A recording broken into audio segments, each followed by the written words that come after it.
কিসের লাগিয়া এত যত্নে গড়াইয়া সঞ্চাই এই যে দুনিয়া কিসের লাগিয়া এত যত্নে গড়াইয়া সঞ্চাই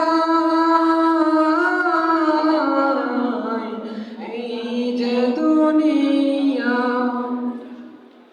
ছায়াবাজি পুতুল রূপে বানায়া মানুষ যেমনি নাচো তেমনি নাচি পুতুলের কি দোষ ছায়াবাজি